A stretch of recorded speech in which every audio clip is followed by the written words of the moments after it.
Merci parce que tu nous as fait du bien depuis la nuit jusqu'à présentement et encore ce matin. Nous sommes là dans ta présence, ô Papa, où nous voulons, Seigneur mon roi, t'écouter. Parle-nous, Seigneur mon roi, ce matin, car, Éternel des armées, nous sommes là dans ta présence.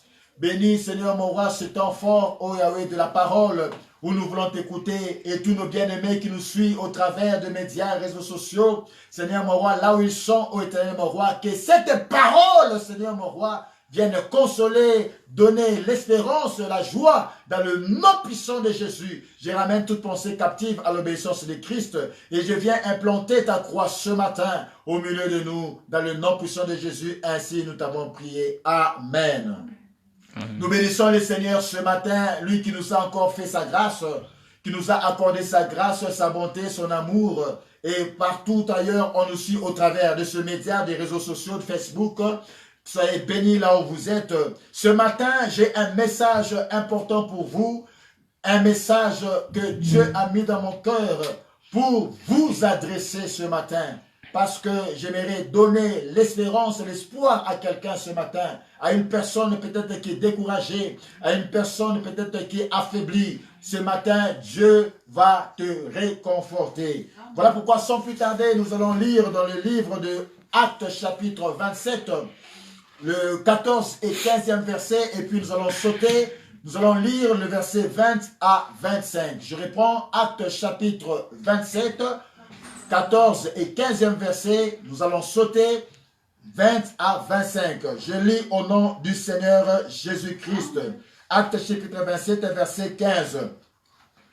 Le navire fut entraîné sans pouvoir lutter contre le vent. Et nous nous lassâmes aller à la dérive. Nous passâmes au-dessous d'une petite île nommée Clauda, et nous eûmes de la peine à nous rendre maîtres de la chaloupe. Verset 20 à 25. Le soleil et les étoiles ne parirent pas pendant plusieurs jours, et la tempête était si forte que nous perdîmes enfin toute espérance de nous sauver. On n'avait pas mangé depuis longtemps. Alors Paul, se tenant au milieu d'eux, leur dit: ô homme, il fallait m'écouter et ne pas partir de Crète afin d'éviter ce péril et ce dommage. Maintenant, je vous exhorte à prendre courage, car aucun de vous ne périra, et il n'y aura de perte que celle du navire. Un ange du Dieu à qui j'appartiens et que je sers m'est apparu cette nuit et m'a dit: Paul, ne crains point, il faut que tu comparaisses devant César. Et voici, Dieu t'a donné tous ceux qui naviguent avec toi. C'est pourquoi, ô homme, rassurez-vous, car j'ai cette confiance en Dieu qui lancera comme il m'a été dit, parole du Seigneur. Amen. Le thème de mon message ce matin, je l'intitule « L'espérance qui demeure ». L'espérance qui demeure. Nous venons de lire ce passage qui est riche en révélation. C'est un passage puissant, riche en révélation, qui nous parle du voyage de l'apôtre Paul à bord d'un navire, car il devait aussi se présenter devant César. L'apôtre Paul était combattu par ses contemporains. L'apôtre Paul était persécuté par ses propres frères qui étaient des Juifs. Pourquoi? C'est parce que lui, premièrement, il était un persécuteur de la secte qu'on disait des chrétiens. Il était un fervent disciple de Gamaliel, un fervent disciple de la doctrine du judaïsme. Mais lorsque Jésus-Christ lui est apparu, il a expérimenté le salut, il a changé d'opinion. Et voilà pourquoi il commençait à prêcher la révélation de la mort et la résurrection de Jésus-Christ. Et au milieu des Juifs, ils ne pouvaient pas entendre cela parce qu'ils disaient que Jésus-Christ était Seigneur. il prêchait la mort et la résurrection de Jésus. C'est à cause de cela qu'il était combattu. C'est à cause de cela qu'il était persécuté. À tel point que ses contemporains l'ont livré auprès des Romains. Parce que Israël était sous la domination romaine. Parce que Israël était sous la domination romaine. Et voilà pourquoi l'apôtre Paul, qui avait aussi l'identité romaine, avait demandé qu'il soit jugé à César. Alléluia. C'est ainsi que lorsqu'il avait demandé qu'il soit jugé à Rome, auprès du souverain César, il avait embarqué pour aller à Rome. Et c'était en ce voyage-là qu'il avait embarqué. Il y avait d'autres hommes aussi dans cette barque ou bien dans ce bateau. Et ils ont commencé à faire le voyage. Mais avant de quitter le quai, Paul avait vu que le vent, le courant n'était pas bon. Et il avait demandé au commandant de bord de ne pas lever l'ancre, c'est-à-dire de ne pas voyager présentement parce que le temps était mauvais. Mais le commandant du bateau n'avait pas écouté le conseil de Paul. Malgré cela, ils se sont embarqués, ils ont levé le voile et ils ont commencé à naviguer. C'est là où on nous dit maintenant que lorsqu'ils ont embarqué, la Bible déclare que le navire était en train de flotter sur la mer. Et tout à coup surgit un vent impétueux. Bientôt un vent impétueux qu'on appelle l'Euraquilon. C'était une tempête pas possible, incroyable, qui a commencé à balloter le bateau dans lequel ils étaient. Et ils ont commencé à lutter contre le courant du vent. Ils ont fait tout ce qu'ils pouvaient faire. Et ils se laissèrent aller à la dérive. La Bible dit qu'ils passèrent au-dessus d'une petite île nommée Clauda. Et Paul et ses compagnons, dont Luc qui était le médecin, celui-même qui a écrit ce livre de Actes, parce que c'était un compagnon de Paul, ils étaient allés à la dérive. Lorsqu'ils ont passé cette petite île de Clauda, Luc est en train de relater au travers de ce passage que tous les prisonniers étaient là aussi dans le bateau avec eux. Et tous avaient paniqué. Ils eurent de la peine à se rendre maîtres de la chaloupe.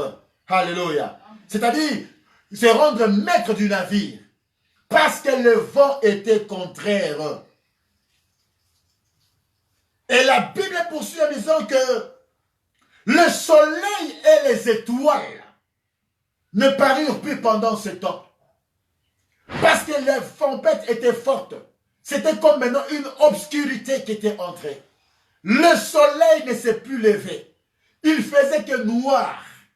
Et la Bible dit que c'est pendant plusieurs jours. Et la tempête était si forte. Ici on a dit que la tempête était si forte qu'ils perdirent enfin toute espérance de se sauver. Même Paul, même Luc qui a écrit ce récit, et les prisonniers, et le commandant qui dirigeait le bateau, tous perdirent l'espérance d'être sauvés à cause de la tempête. Et la Bible déclare qu'ils n'avaient pas mangé depuis longtemps. Parce qu'ils étaient peut-être en jeûne.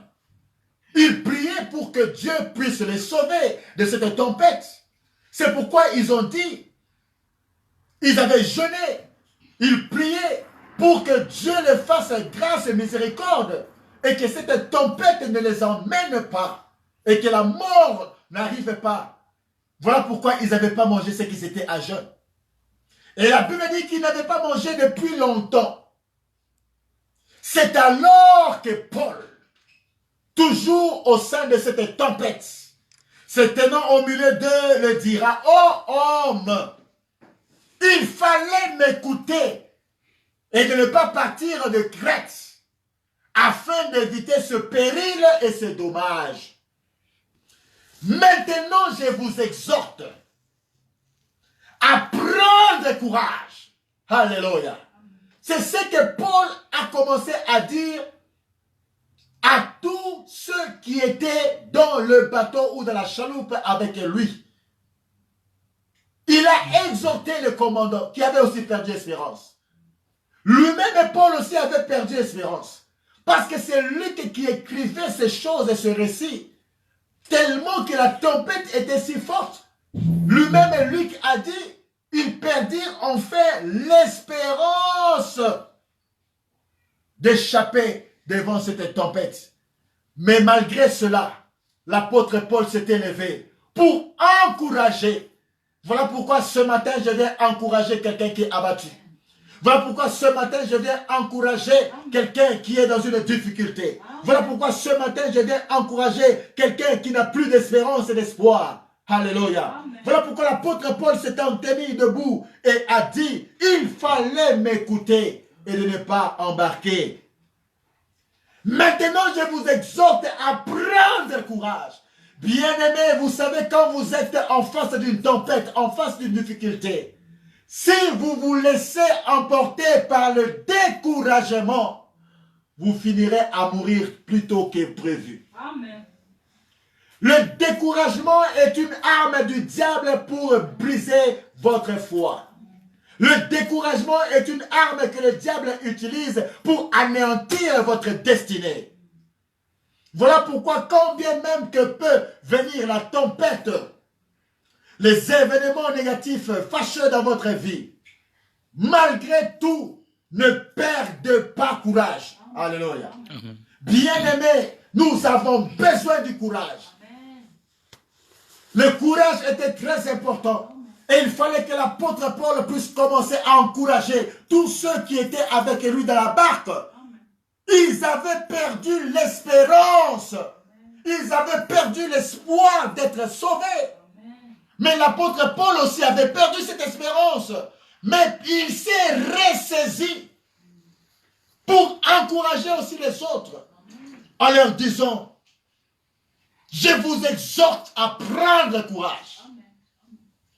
Car aucun de vous ne périra dans cette tempête. Amen. Voilà pourquoi je vais adresser à quelqu'un ce message ce matin. Quelle que soit la tempête qui souffle dans ta vie, cette tempête ne va pas te tuer. Amen. Alléluia. Amen. Cette tempête ne va pas t'anéantir. Toi qui es découragé, toi qui es abattu, toi qui me suis ce matin, quelle que soit la difficulté que tu rencontres dans ta vie, malgré la tempête, je te dis ce matin que cette tempête ne va pas te tuer. Amen. Alléluia. Amen. Et l'apôtre Paul a rappelé en disant, car aucun de vous ne périra, il n'y aura de perte que le bateau. Alléluia. Amen. Il n'y aura de perte que le bateau, mais vos vies seront préservées. Cette parole d'encouragement que l'apôtre Paul a adressée, même aux prisonniers qui étaient avec lui, parce que lui-même aussi était prisonnier. Parce qu'il devait être allé juger à Rome. Et vous savez, qu'est-ce qui a fait que l'apôtre Paul ait pu avoir le courage, la force de pouvoir exhorter les autres? C'est parce que la nuit, alors que la tempête était forte, il a eu la visitation d'un ange. Alléluia. Amen. Il a eu la visitation d'un ange.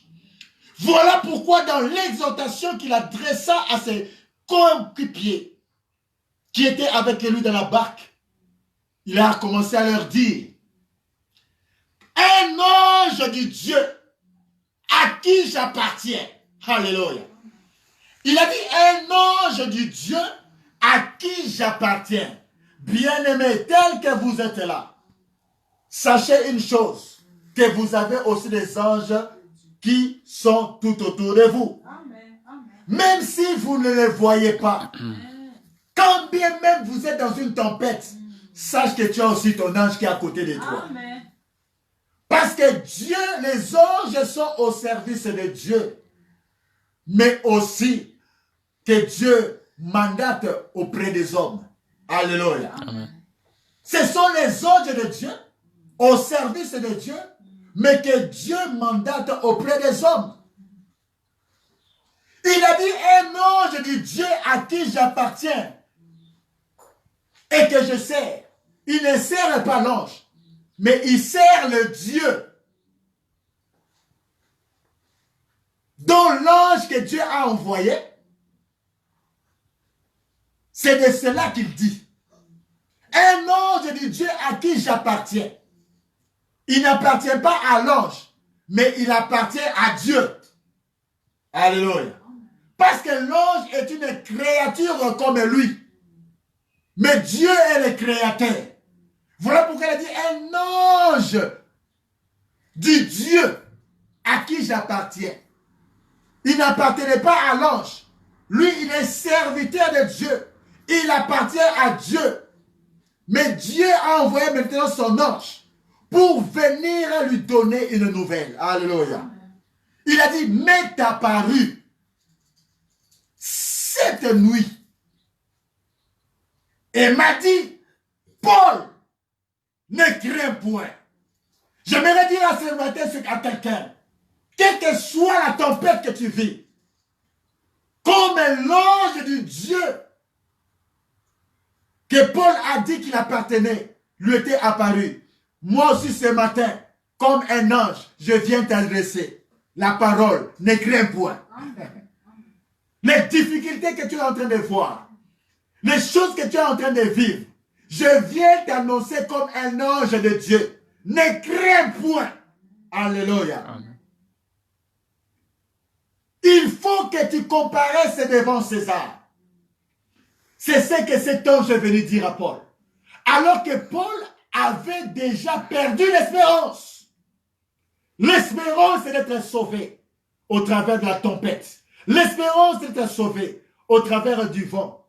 Lorsque Dieu a vu que son serviteur, à cause de la difficulté, à cause de la tempête, à cause de l'épreuve, il a commencé à vouloir perdre l'espérance, Dieu a envoyé son ange pour fortifier Paul, pour lui dire, ne crains point, ne crains point. Il faut que tu comparaisses devant César. Et voici, Dieu t'a donné tous ceux qui naviguent avec toi. Alléluia. Bien-aimé, c'est très important d'avoir une alliance avec Dieu. Amen. Parce que la personne qui a l'alliance avec Dieu, à cause d'elle, les autres aussi seront sauvés. Amen. Parce que Dieu a vu que dans ce barque-là, dans ce bateau, il y avait son serviteur. Amen. C'est à cause de son serviteur que les autres aussi ont été sauvés. Amen. Voilà pourquoi l'ange lui a rappelé, ne crains point Paul. Il n'aura de perte que le navire. Il faut que tu comparaisses devant César. Et voici, Dieu t'a donné tous ceux qui naviguent avec toi. C'est pour simplement dire que ceux qui sont avec toi, et les prisonniers, les autres, les commandants du bord, qui sont là avec toi, leur vie sera aussi épargnée à cause de toi. Amen. Parce que j'ai une mission avec toi. Amen. Tu dois comparaître devant César pour témoigner aussi de ma part. Parce que Dieu avait dit à Paul qu'il devait être le témoin, qu'il allait l'amener auprès des rois, qu'il allait l'amener auprès des élevés, qu'il allait l'amener auprès des gouverneurs, qu'il allait prêcher l'évangile. Il avait une mission. Voilà pourquoi j'aimerais dire à quelqu'un ce matin que si tu as une mission avec Dieu et que cette mission n'est pas encore accomplie, la mort va attendre. Oh Jésus. Mighty God. Amen. La mort va attendre. Attendre, papa. Parce que Dieu a vu que Paul avait une mission. Et la mission de Paul, c'était de se retrouver devant le roi César. Amen.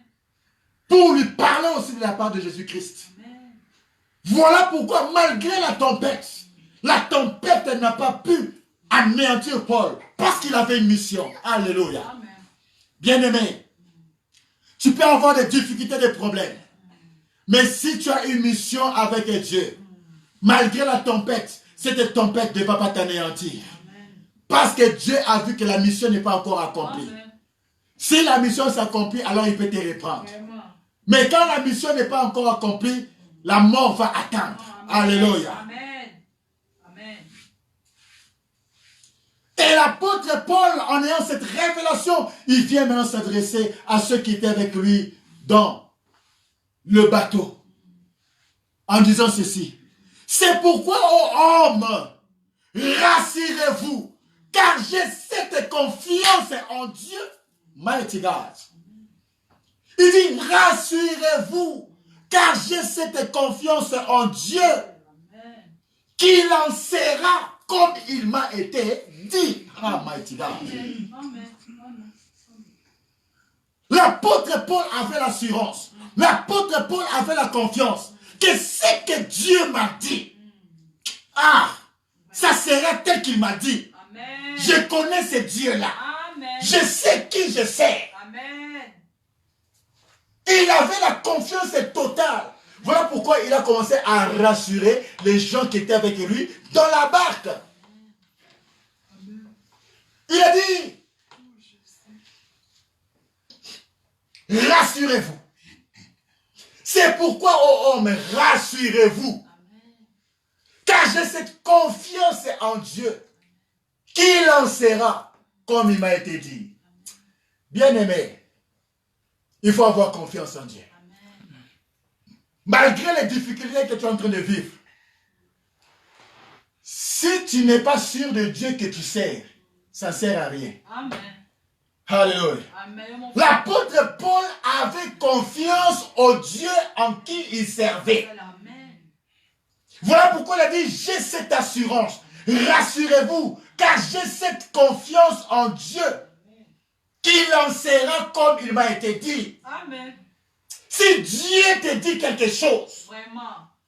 si Dieu te dit quelque chose, Oh, Jésus. Dieu n'est pas un menteur, pardon, alléluia. Amen. Oh, Jésus.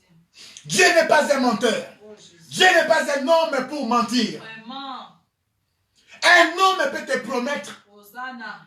et il peut être dans un contretemps, Hosanna. indépendamment de sa volonté. Vraiment. Mais ce n'est pas Dieu. Dieu n'a pas de contretemps. Dieu est Dieu. Voilà pourquoi il dit, je ne suis pas comme un homme. Quand je te promets une chose, je vais le réaliser.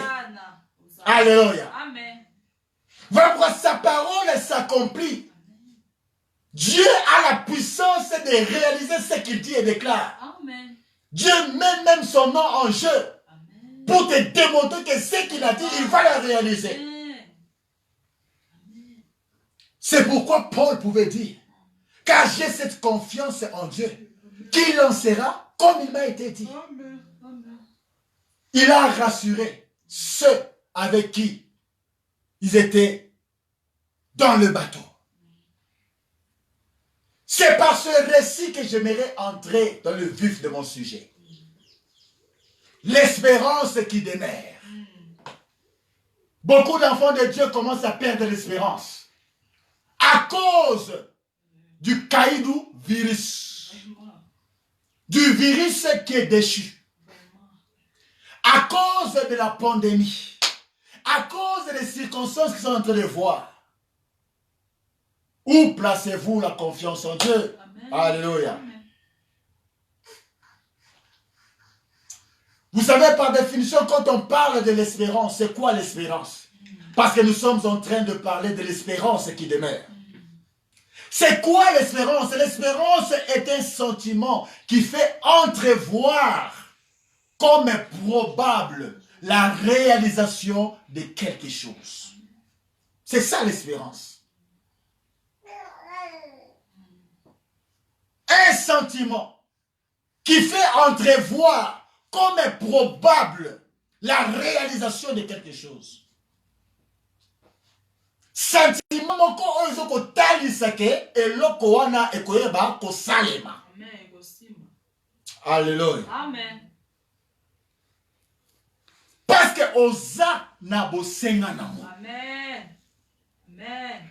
Un sentiment qui fait entrevoir quelque chose comme réalisable selon ce que tu désires. Amen. C'est ça l'espérance. Et très souvent, l'espérance doit entrer en jeu. C'est quand tu te retrouves dans des difficultés. L'espérance entre en jeu. Ce n'est pas quand tout va bien. Amen. L'espérance entre en jeu. Ce n'est pas quand tout est calme. Vraiment. L'espérance entre en jeu. C'est lorsque tu as des combats. Vraiment. C'est lorsque tu commences à rencontrer des difficultés. C'est lorsque tu commences à rencontrer des épreuves. C'est lorsque tu commences à rencontrer des contretemps. C'est en ces moments-là que l'espérance doit entrer en jeu. Alléluia. Amen. Telle fut la situation de Paul avec ses compagnons. Luc et les autres. Et Luc dira que quand le navire était ballotté par le vent, suite à la tempête, ils perdirent tous l'espérance d'être sauvés. Bien-aimés, il y a certaines tempêtes, il y a certaines épreuves qui peuvent te faire douter et te faire perdre l'espérance. Alléluia. Le vent était fort. Vous n'avez jamais expérimenté. Demandez à ceux qui ont déjà voyagé dans la mer, dans un bateau. Quand il y a des tempêtes, bien aimé, somo ya mai, et le qui sont accident dans Zéla. Amen. Alléluia. Amen. La tempête dans la mer.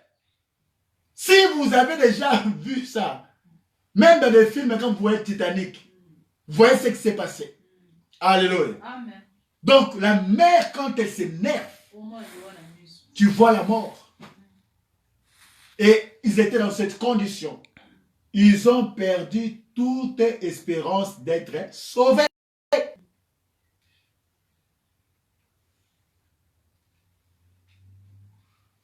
Mais il y a eu une chose qui leur avait donné encore de l'espérance. Alléluia. Amen. Malgré qu'ils ont perdu l'espérance d'être sauvés, mais il y a une chose qui leur a donné encore de l'espérance. Afin d'être sains et saufs et ne pas mourir dans la mer. Voilà pourquoi la Bible nous parle aussi de Job qui avait tout perdu. La Bible nous parle de Job qui n'avait plus d'enfants. En un jour, il a perdu toute sa richesse. C'était une calamité. Mais cet état de cause n'avait pas anéanti Job. Mais plutôt l'avait permis de pouvoir espérer en l'Éternel. Car il avait comparé sa vie à celui d'un arbre. Voilà pourquoi Job pouvait se dire, dans ce temps difficile, dans les épreuves de sa vie, en comparant sa vie à un arbre en disant, l'arbre qui est une créature de Dieu, quand on la coupe, ses racines sont en terre. À l'approche de l'eau, l'arbre qui a été coupé reproduit encore et repousse. Amen. Amen. Alors si l'arbre qu'on a coupé et qui a des racines peut encore pousser, et moi, Dieu, qui a été créé à l'image de Dieu, mighty God, alléluia. Amen. C'est pourquoi Job a comparé sa vie à un arbre. L'arbre qui est une créature de Dieu, une création de Dieu. Il a commencé à imaginer. Il a étudié. Voilà pourquoi le naturel peut nous expliquer le spirituel. Et c'est très souvent Jésus utilisait les choses naturelles pour expliquer les choses spirituelles. Job a comparé sa vie à un arbre. Il a dit, si un arbre, une fois coupé, ça pousse à l'approche de l'eau, les racines sont alimentés à l'approche de l'eau. Or, l'eau, c'est la parole. Quand tu es dans l'épreuve, même si on te coupe aujourd'hui, tu as tout perdu. Mais à l'approche de l'eau, qui est la parole, qui est la promesse, tu vas repousser. Amen. Amen. Mighty God. Amen. Amen. Ce qui donne l'espérance, le premier principe, c'est la promesse. C'est la promesse.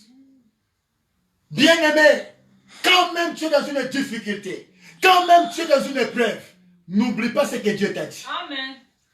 Mighty God. Parce que Paul a dit, j'ai confiance au Dieu en qui je sers, qu'il en sera tel qu'il m'a dit. Comme seulement il a dit là, c'est ça qui va se faire. Bien-aimé, la chose qui te donnera l'espérance dans les temps difficiles, dans les temps compliqués, c'est la promesse. Amen. La promesse est plus forte que la mort. Amen.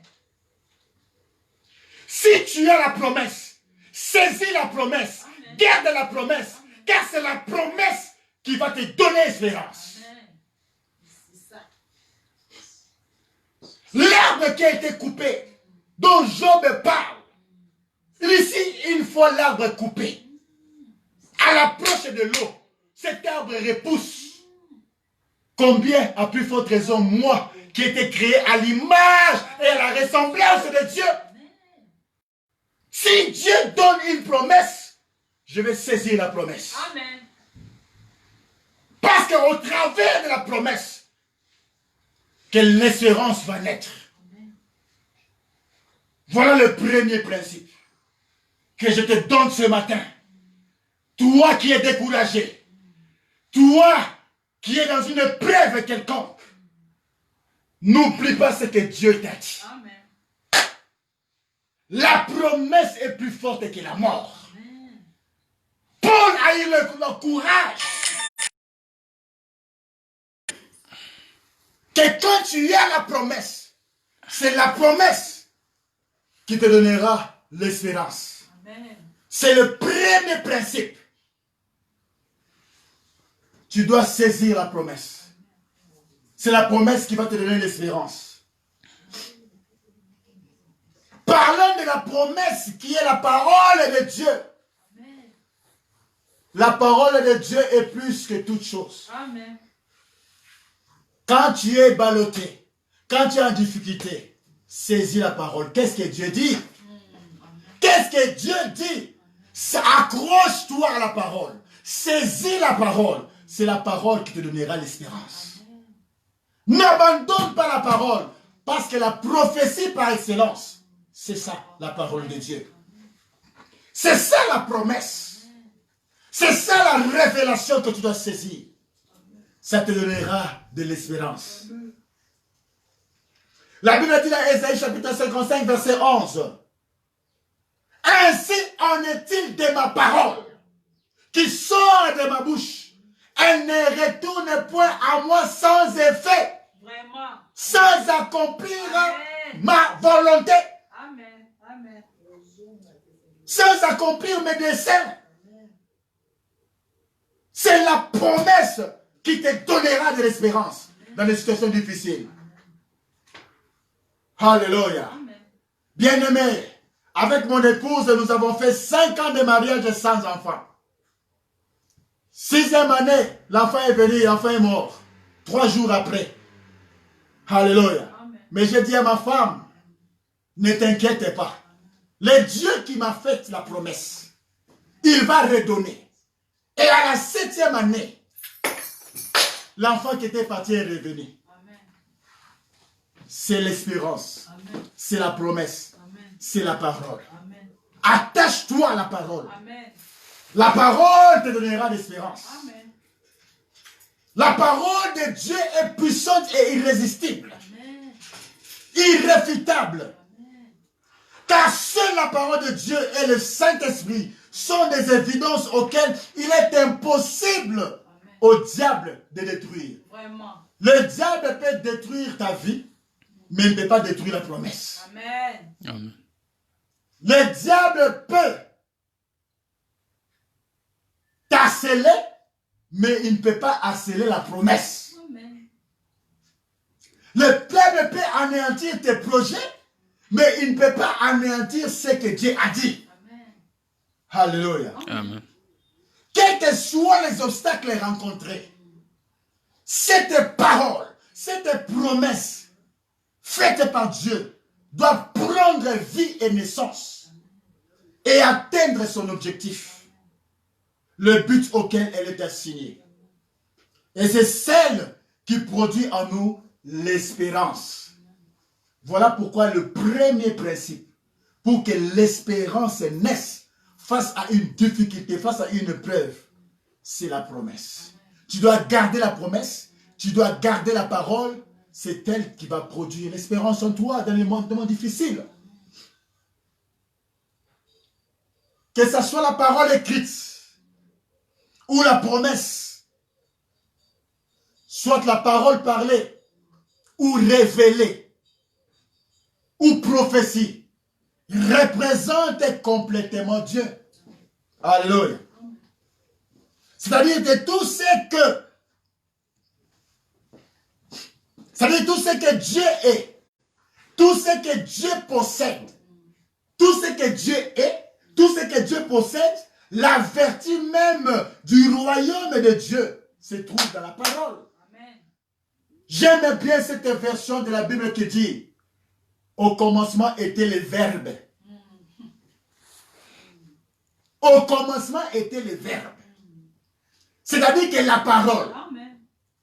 la parole est conjuguée. Amen. Alléluia. Amen. Tout ce que Dieu est, tout ce que Dieu a, ça réside dans la parole. Amen. Parce qu'au commencement était la parole. La parole était Dieu. La parole était avec Dieu. Elle s'est faite chair. Alléluia. C'est le Verbe.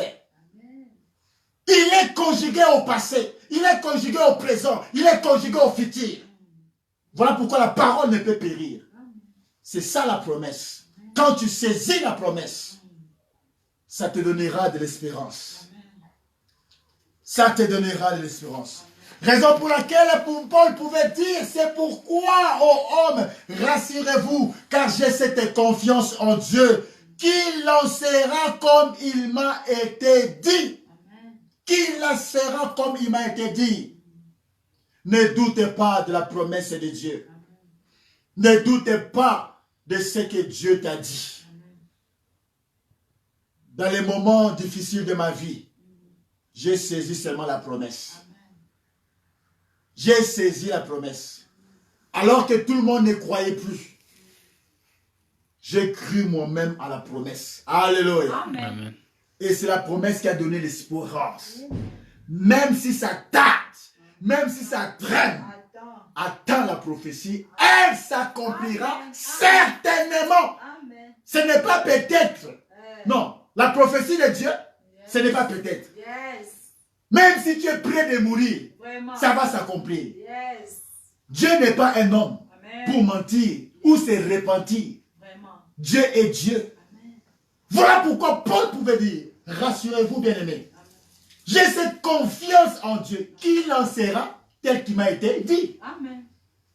Paul, il connaissait le Dieu qu'il servait. Amen.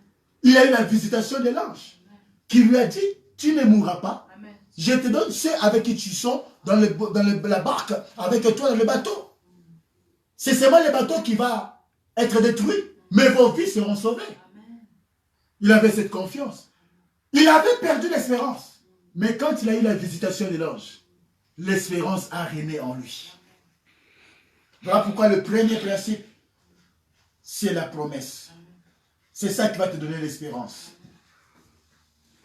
Le deuxième principe, pour que renaisse l'espérance, c'est la foi. Alléluia. Amen.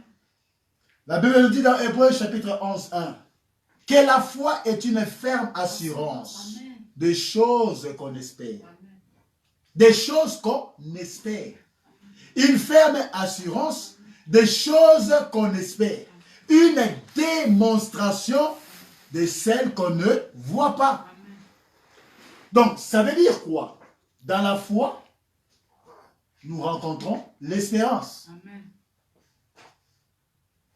C'est pourquoi je dis que la foi te donnera de l'espérance. Là où il y a la foi, il y a de l'espérance. Là où il n'y a pas de foi, il ne peut pas y avoir espérance.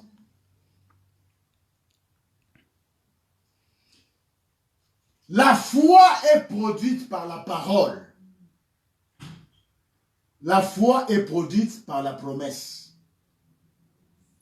Vous savez, quand une femme reçoit la promesse d'un homme qu'on va l'épouser, elle donne foi en quoi? À la parole de l'homme. Parce qu'il a fait une promesse. Voilà pourquoi elle a donné la foi. Elle fait foi en cette parole. De la même manière, nous, enfants de Dieu, quand Dieu donne une promesse, la foi naît de la promesse de lui. C'est pourquoi quand Dieu a dit à Abraham, quitte la famille de ton père, de ta mère, et va dans le lieu que je t'indiquerai. Abraham a cru. Il a cru en quoi? Il a cru dans le vide. Il a fait confiance à la parole, à la promesse. Ça a donné naissance à la foi. Alléluia. Amen. Ainsi, la foi vient de ce qu'on entend. Amen. Et ce qu'on entend vient de la parole de Christ. Amen. Or, Christ est la parole. Christ est la promesse. Yes. Alléluia. Le troisième principe qui te donnera espérance, c'est les bontés et les compassions de Dieu.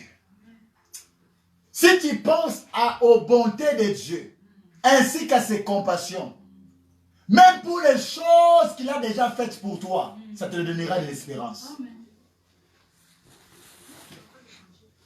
Ça te donnera de l'espérance pour les choses qui ne se sont pas encore accomplies. Alléluia. Ça te donnera de l'espérance pour les choses qui ne sont pas encore accomplies. Alléluia. Quand je pense à ma détresse et à ma misère, à l'absinthe et au poison, quand mon âme s'en souvient, elle est abattue au-dedans de moi. Voici ce que je vais repasser en mon cœur. Ce qui me donnera de l'espérance. Vous entendez? C'est Jérémie qui parle. Il était dans la preuve. Il était dans les combats. Il était dans des situations précaires. Qu'est-ce qui lui a donné l'espérance? Ce sont les bontés et les compassions de Dieu. Il s'en est souvenu. Souviens-toi des bontés et des compassions de Dieu. C'est pourquoi Jérémie pouvait dire, quand je pense à ma détresse et à ma misère, à l'absinthe et au poison, quand mon âme s'en souvient, elle est abattue au-dedans de moi. Voici ce que je vais repasser dans mon cœur. Alléluia. Dans les moments difficiles. Voici ce que je vais repasser dans mon cœur lorsque la tempête souffle. Voici ce que je vais repasser dans mon cœur. Les bontés de l'Éternel ne sont pas épuisées. Ses compassions ne sont pas à leur terme. Elles se renouvellent chaque matin. Alléluia. C'est chaque matin que ça se renouvelle. Le quatrième principe, pour que l'espérance puisse renaître en vous, c'est le serment. Le serment de Dieu. Vous savez, quand Dieu fait un serment, quand Dieu fait une promesse, avec un serment, ça devient une alliance. Alléluia. Lorsque Dieu vous fait une promesse, associée du serment, cette promesse devient une alliance. Hébreux 6, verset 13 à 20, la Bible déclare ceci. Lorsque Dieu fit la promesse à Abraham, ne pouvant jurer par un plus grand que lui, il jura par lui-même. Pourquoi Dieu jura par lui-même? Lorsqu'il fit la promesse à Abraham, il a juré par lui-même et dit, certainement, je te bénirai. Donc, Dieu précise ici. Il n'a pas dit peut-être que ça va s'accomplir. Peut-être que je ferai. Non, il a dit certainement, je te bénirai. Donc, c'est certain, sans doute, sans atermoiement. Ce que je dis, je le ferai. Alléluia. Et je multiplierai ta postérité. Et la Bible dit, c'est ainsi qu'Abraham, ayant persévéré, obtint l'effet de la promesse. Alléluia. Abraham ayant persévéré, obtint l'effet de la promesse. Oh, persévérer, c'est cela, l'espérance qui demeure jusqu'à vivre l'accomplissement. Amen. Ne perds pas espérance. Parce que c'est l'espérance qui demeure. C'est ça le thème de notre message. L'espérance qui demeure. L'espérance qui ne peut pas être en termoiement. L'espérance qui ne peut pas être ballottée. Quand l'espérance demeure, c'est elle qui te fera voir l'accomplissement des choses que Dieu t'a promises. Alléluia. Amen. La Bible poursuit en disant, or les hommes jurent par celui qui est plus grand qu'eux. Et le serment est une garantie qui met fin à tous les différends. Ça, c'est l'auteur d'Hébreux qui parle. Hein. Il rappelle comment Dieu avait fait la promesse à Abraham. Il a fait une promesse et il a associé à la promesse le serment. C'est devenu une alliance. Alléluia. Amen. Et maintenant, il est en train de rappeler selon les coutumes des hommes. Il y revient dans le naturel pour dire que lorsque des hommes ont des différends, pour mettre terme à leurs différends, si l'un de eux jure, c'est qu'il n'y a plus de contradiction. C'est que la personne a dit la vérité. Alléluia. Amen. Parce que c'est le serment qui met fin à leurs différends. Voilà pourquoi quand quelqu'un jure sur la tombe de son père ou de sa mère qui est décédé, Amen. directement la personne adverse croit à ce que cette personne dit. Parce qu'elle a fait un serment. C'est par cela que Dieu voulait démontrer à Abraham, ne pouvant jurer par un plus grand que lui. Parce que plus grand que lui, il n'y en avait pas. Il a juré par lui-même. Pour montrer à Abraham que ce que je t'ai dit, ça va s'accomplir. Il a fait le serment sur sa tête. Or, les hommes, naturellement, pour mettre différents à leurs problèmes, ils jurent par celui qui est supérieur que lui. Voilà pourquoi quelqu'un peut jurer sur la tombe de son père, sur sa mère qui est décédée ou ses aïeux. Et Dieu a voulu montrer à Abraham qu'au-dessus de lui, il n'y a personne qui est grand. Il a juré par lui-même. C'est pour seulement dire à Abraham que ce que j'ai dit, je vais le faire et je vais le réaliser. Que j'ai résolu de le faire et ça va s'accomplir. Alléluia. Amen. C'est pourquoi la Bible dit, il intervint par un serment afin que par deux choses immuables, c'est-à-dire par deux choses pour lesquelles Dieu ne peut pas se repentir, par deux choses pour lesquelles Dieu ne peut pas renier sa signature, le serment et la promesse, ça va amener l'accomplissement. Alléluia. Amen. Voilà pourquoi la promesse et le serment dans lesquels il est impossible que Dieu mente. Lorsque Dieu fait une promesse et il associe à la promesse le serment, il est impossible que Dieu mente. C'est ça qui donne l'espérance. Quand Dieu te fait la promesse, il associe la promesse le serment, sache que c'est que Dieu a dit, c'est ça qui va s'accomplir. Alléluia.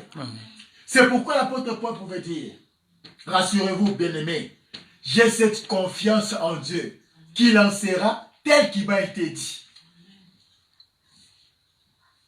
As-tu confiance à ce que Dieu t'a dit? Malgré les vents que tu vois, malgré les tempêtes que tu rencontres, malgré les vents qui soufflent, ne perds pas l'espérance. L'espérance qui demeure. Alléluia.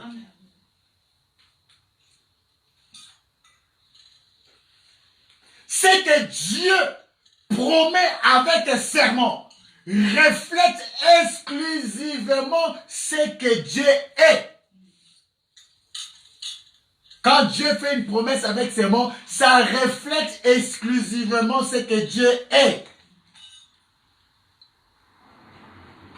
Et toutes les promesses de Dieu associées à un serment devient une alliance.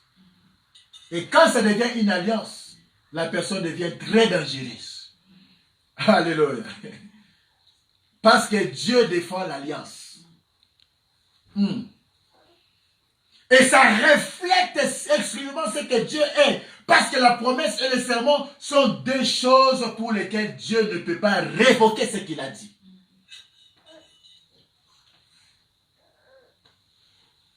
Dieu ne peut pas changer d'avis. Là où il y a la promesse et le serment. C'est pourquoi, souvenez-vous de Psaume 89, quand Dieu a fait la promesse à David. Mentirai-je à David? Mentirai-je à David? Il ne manquera pas d'un successeur sur le trône. Et ce successeur, c'est Christ. Alléluia. Amen. Parce qu'on dit fils de David. C'est le nom prophétique qu'il avait. Voilà pourquoi, quand il était dans son ministère, lorsqu'on l'appela, fils de David, aie pitié de moi. Jésus s'arrêta. Parce que c'était le nom prophétique. La promesse de Dieu en David. Tu ne manqueras pas de successeur sur le trône.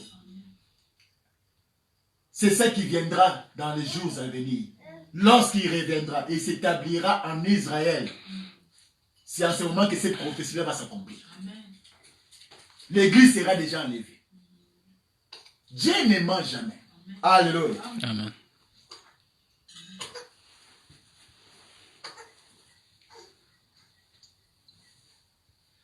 Et cet acte, le fait de jurer, qui est le serment de sa part, de la part de Dieu, produit en nous l'espérance. Alléluia.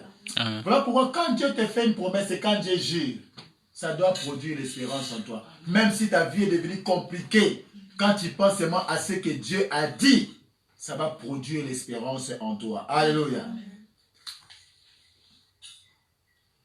Écoutez ce que Dieu a dit à David dans Psaume 89, versets 4 à 5, 36 à 38. J'ai fait alliance avec mon élu. Voici ce que j'ai juré à David.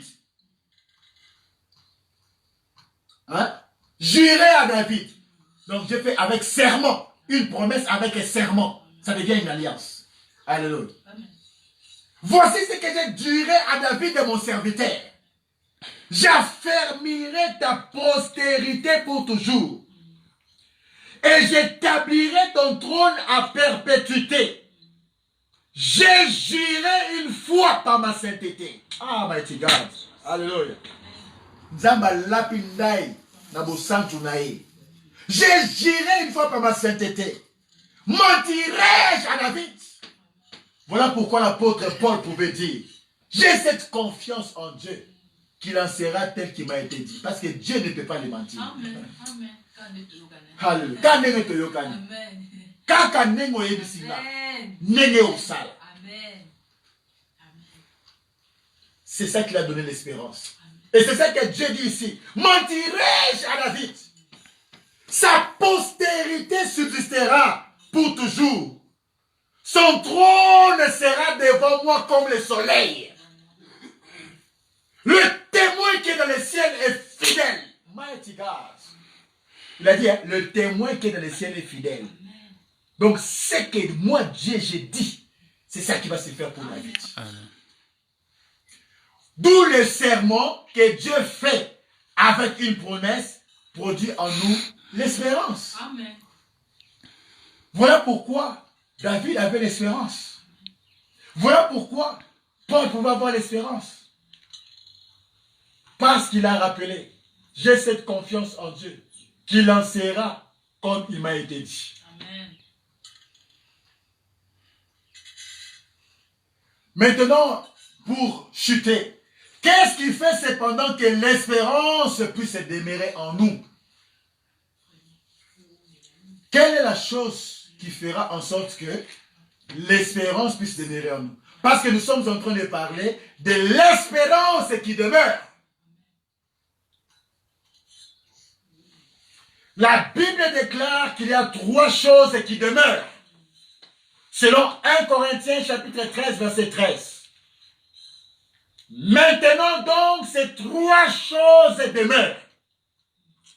La foi, l'espérance, la charité.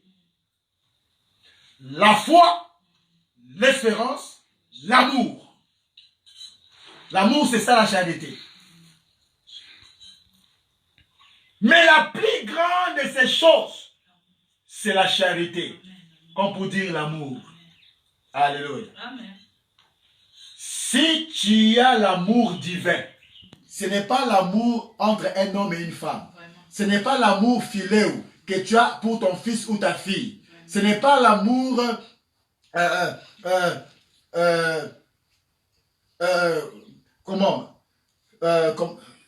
le troisième Eros, voilà.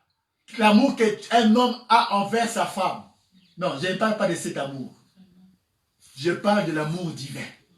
Parce que l'amour divin, c'est ce qui est au top. Qui te permettra d'aimer ton fils, qui te permettra d'aimer ta femme, qui te permettra d'aimer ton prochain.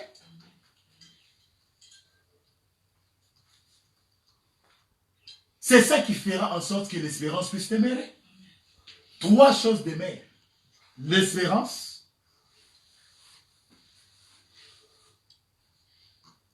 la foi, l'espérance, la charité. Mais la plus grande de toutes, c'est la charité. C'est l'amour qui fera en sorte que tu sois une femme, un homme d'espérance. S'il n'y a pas l'amour de Dieu en toi, tu ne seras pas une personne qui a l'espérance. Parce que l'amour divin fera en sorte que tu sois une personne qui a une espérance qui demeure. Amen. Alléluia. Amen. La plupart des gens qui n'ont pas d'espérance, c'est parce qu'ils n'ont pas d'amour. L'amour divin, l'amour de Dieu. Voilà pourquoi la Bible dit, l'amour de Dieu est répandu dans nos cœurs par le Saint-Esprit. Par le Saint-Esprit. C'est ça qui fera en sorte que ton espérance puisse demeurer. Si tu n'as pas d'amour, l'espérance ne demeurera pas. Alléluia. Amen.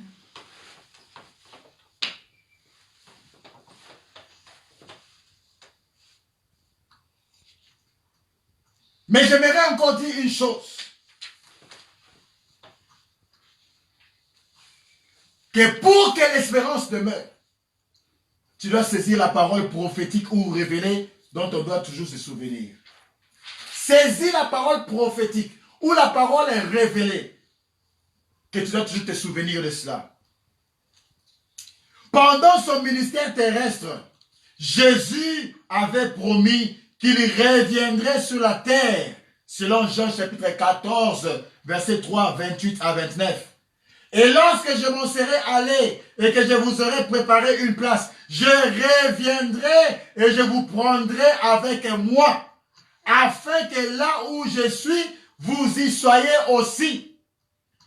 Vous avez entendu que je vous ai dit, je m'en vais et je reviens vers vous si vous m'aimez. Vous vous réjouirez de ce que je vais au Père, car le Père est plus grand que moi. Et maintenant, je vous ai dit ces choses avant qu'elles arrivent, afin que lorsqu'elles arrivent, vous croyez. Et des deux hommes vêtus de blanc qui apparurent aux apôtres lorsque Jésus montait au ciel, leur avait aussi déclaré la même chose selon Actes 1, verset 9 à 11, de la parole prophétique, ou révélée. En disant ceci, après avoir dit cela, il fut élevé pendant qu'il les regardait, et une nuée les déroba à leurs yeux. Et comme ils avaient les regards fixés vers le ciel, pendant qu'ils s'en allaient, voici deux hommes vêtus de blanc leur apparurent et dirent, hommes galiléens, pourquoi vous arrêtez-vous à regarder au ciel? Car Jésus, ce Jésus qui a été enlevé du ciel du milieu de vous, reviendra de la même manière que vous l'avez vu aller au ciel. C'est la parole prophétique. La parole est révélée. Et parmi ces apôtres qui étaient présents quand cette promesse fut donnée ou déclarée, Pierre était là présent, comme l'un des témoins oculaires. C'est pourquoi il le confirme en disant, dans 2 Pierre chapitre 1, verset 19 à 21, et nous tenons d'autant plus certaine la parole prophétique, comme à une lampe qui brille dans un lieu obscur, jusqu'à ce que le jour vienne apparaître et que l'étoile du matin s'élève dans vos cœurs. Sachant tout d'abord vous-même qu'aucune prophétie de l'Écriture ne peut être l'objet d'interprétation particulière, car ce n'est pas par une volonté d'homme qu'une prophétie a jamais été apportée, mais c'est poussé par le Saint-Esprit que les hommes ont parlé de la part de Dieu. De la part de Dieu. Quand tu t'attaches à la révélation fera en sorte que l'espérance puisse demeurer. Amen.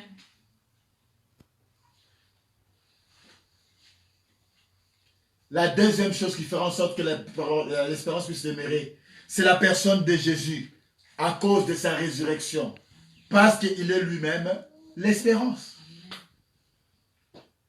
Si tu veux que l'espérance demeure, attache-toi à la personne de Jésus.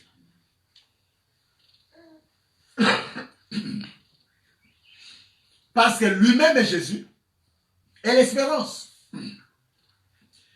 C'est pourquoi Paul pouvait déclarer dans le livre de 1 Corinthiens chapitre 15, verset 16 à 23 ceci.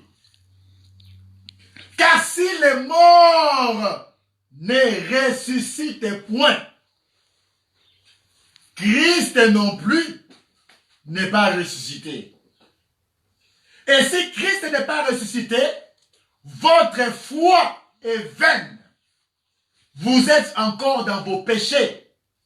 Et par conséquent, ceux qui sont morts en Christ sont perdus.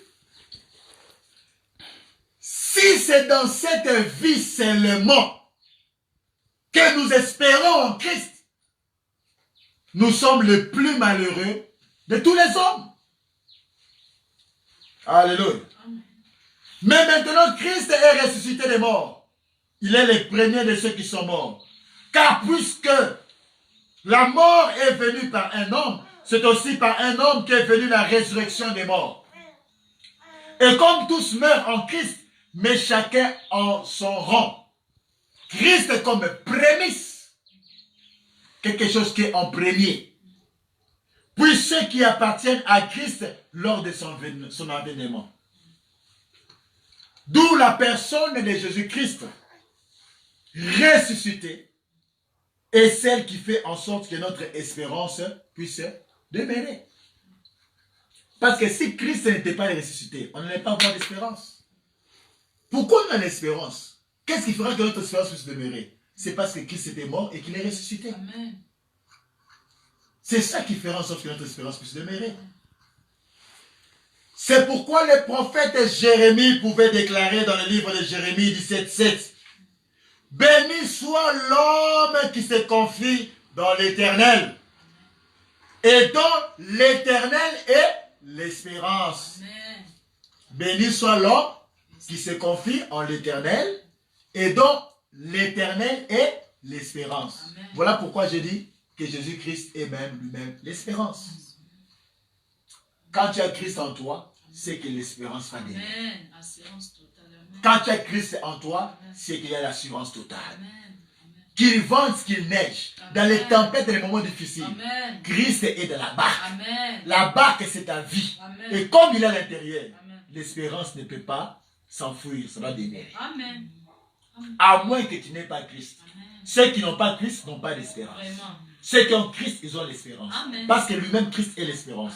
Et ça a été dit par Jérémie, qui dit, « Béni soit l'homme qui se confie dans l'Éternel, et dont l'Éternel est l'espérance. » C'est le verbe conjugué. Au commencement était le verbe. Alléluia. Et dans Jérémie chapitre 14, verset 7 à 8, le prophète Jérémie dit ceci. Si nos iniquités témoignent contre nous,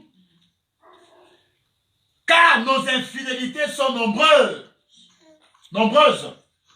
nous avons péché contre toi, toi qui es l'espérance d'Israël.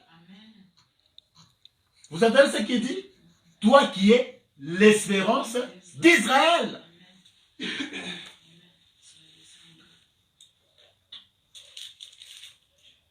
Si nos iniquités témoignent contre nous, agis à cause de ton nom, ô Éternel, car nos infidélités sont nombreuses.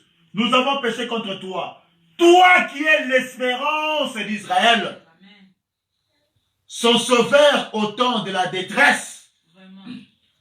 Pourquoi serais-tu comme un étranger dans le pays, comme un voyageur qui y entre pour passer la nuit?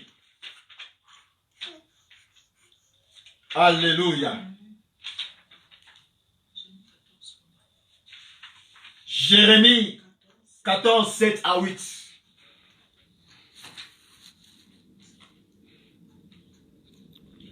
Voilà pourquoi par ces passages, nous voyons que Jésus-Christ est ressuscité et notre espérance. Et c'est pourquoi cette espérance ne peut que demeurer en nous. Alléluia. Si tu as Christ en toi, tu ne perdras pas l'espérance. Même si la tempête est là. Voilà pourquoi nous avons parlé ce matin de l'espérance qui demeure. Je suis venu t'encourager ce matin. Ne perds pas l'espérance à cause du Covid-19. Ne perds pas l'espérance à cause de la situation précaire qui se passe dans ta vie. Ne perds pas l'espérance parce que tu ne vois pas encore les choses que Dieu t'a dit de se réaliser. Dieu n'est pas un homme pour mentir. C'est que Dieu a promis. Rappelle-toi de ce que Paul a dit. J'ai cette confiance en Dieu qu'il en sera tel qu'il m'a été dit. Que Dieu bénisse sa parole ce matin. Soyez bénis là où vous êtes. Et je suis venu vous encourager. Parce que l'espérance doit demeurer en vous. In Jesus' name, mighty God. Amen. Soyez bénis.